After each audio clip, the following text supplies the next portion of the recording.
Hi, this is the second video on the assessment for evaluate international marketing opportunities.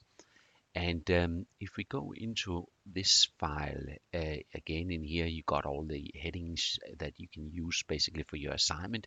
You also got the needed front page, etc. So let's open the Word document. Now, in the first assignment, you decided on a market for an Australian company that could basically export their products or services to that market. Now, in this assignment that follows on from the first assignment, you will start to analyze that foreign country. Now we start at point 4 because in the last assignment we finished at point 3.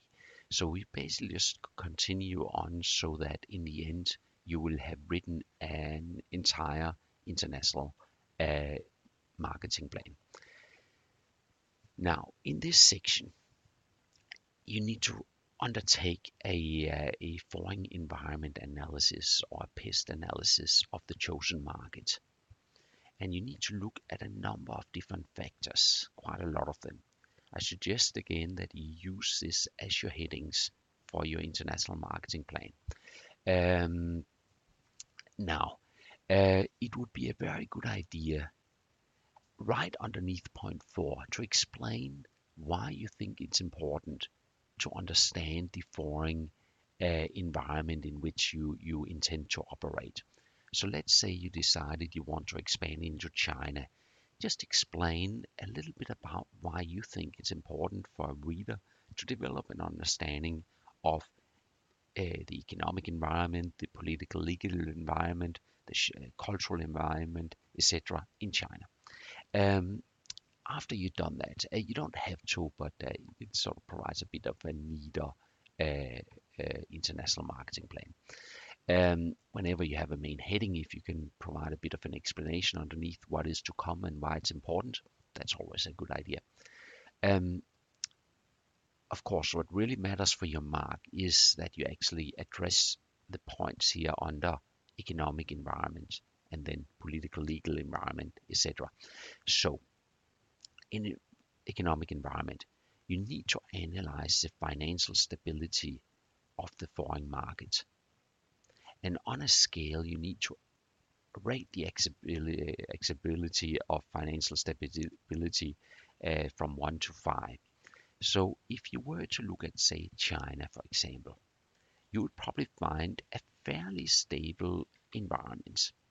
There are some risks, financial risk in China. For example, there has been a property boom over recent years, and that does create some possibility for financial instability. But then again, if you look at China over the last 30 or even longer years, the Chinese economy has grown rapidly and very consistently. So you can make up a judgment about the financial stability of that market. If you were to look at say, for example, Hong Kong, which I guess is part of China, but you might find even more financial stability in that country. They have basically had a well-founded political and economic system in place for a very long period of time. Um, you need to analyze trade barriers with that foreign country, with your chosen market. And again, on a scale, rate the acceptability of trade barriers. So you might recall in the first video we talked about Australia having struck a free trade agreement with China, and most goods and services now attract 0 or very little trade barriers going into China. Um, it depends a bit on what exactly your products are.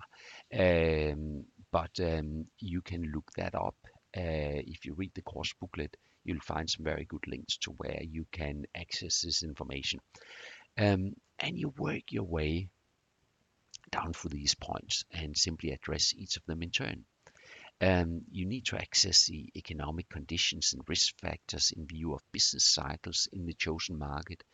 And if you were to look at a country like Zimbabwe, now you have to go into Asia, but if you were to look at Zimbabwe, um, you'll find an economy that's not performing all that well at the moment, and with significant risk for foreign investors and limited market potential. Now, if you, on the other hand, went into China, you'll find a country where there have been an economic boom for a very long period of time. So they have had a very positive business cycle for a very long time.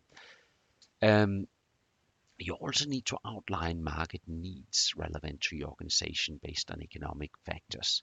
So depending on what you found in the foreign market above these factors you looked at, what do you think people in that country would want?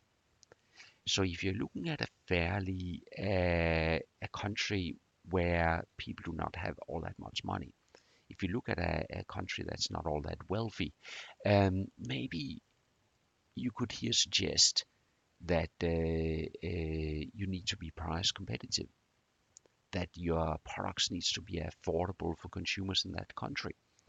On the other hand, if you find your country is doing very well, that it has a strong economy and people are making more and more money, maybe luxury products might be a better option.